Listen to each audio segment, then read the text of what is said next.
Yo, yo, yo. What's good?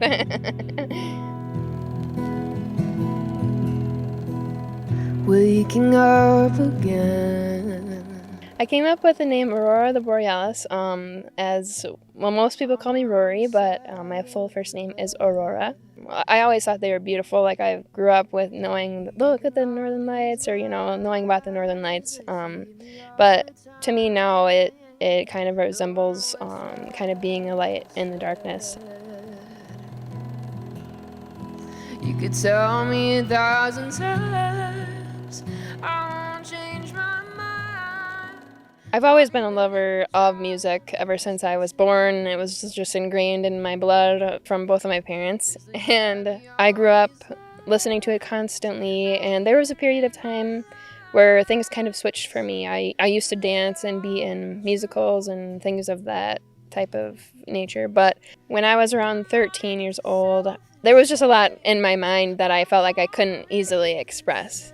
Whenever I process things, it takes me some time, and so I find that writing music kind of helps me get past things I've experienced. The pain of being younger.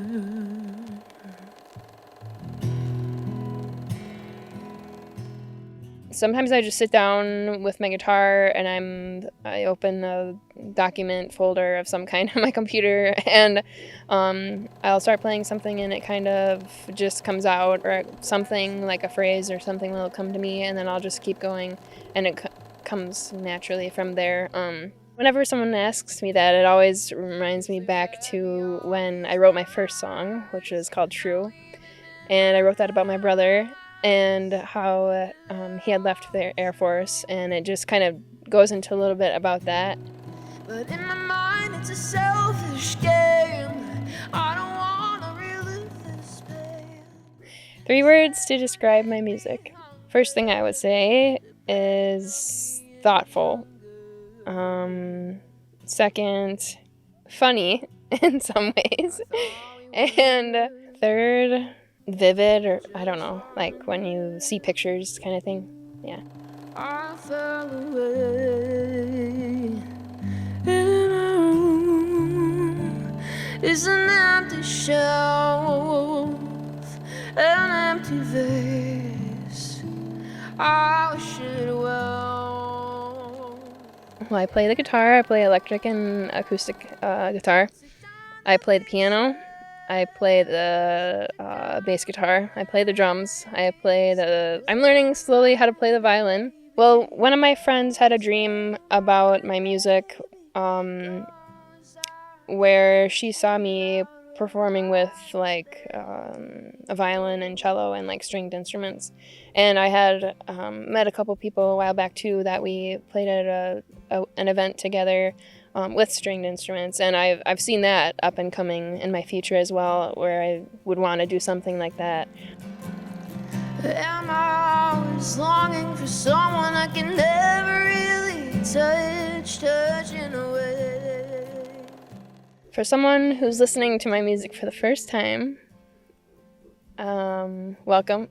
I would say that I write a lot. There's a lot of lyrics that are easily missed and stories to share that aren't easily detected first try or first listen. I would give the Dear Sunshine album a full listen, and I have the lyrics on YouTube and everything as well for people to look at and read along. I only had a very limited amount of time. If I was going to record this album, I had to do it on a weekend or on that specific day.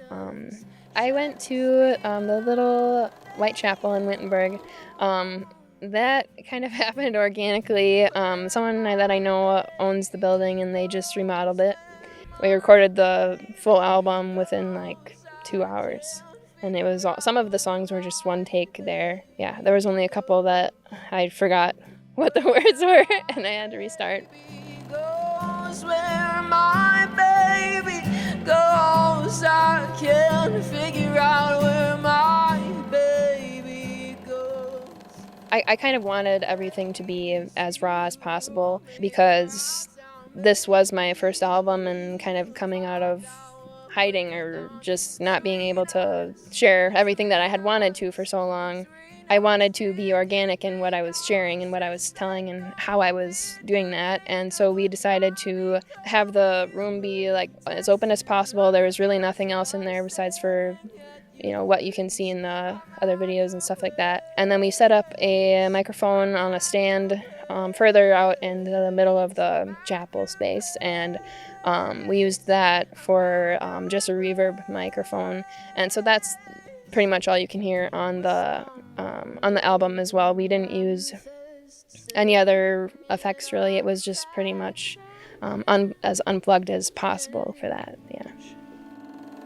It's a moon over manifest. Don't know how I'll protect myself when I go insane. When you left me. In the future, I hope that it would reach more people that I feel like can relate to challenges or things that I've gone through in the past, and that's part of why I continue to write what I write. I just want people to be able to listen and enjoy it and share it with other people. You better watch your tongue. Don't get it twisted with the one you love. Not in loving kind of way, more like a smothering mistake. The one you'll know you'll make over and over. Feel free to check out my album, Dear Sunshine. That came out July 22nd of this year, 2023. And I would also love if you would come to the premiere and CD release party on August 11th, Friday, August 11th. That goes from like 8 until 10 at Whitewater Music Hall. Yeah. She smiles like sunshine.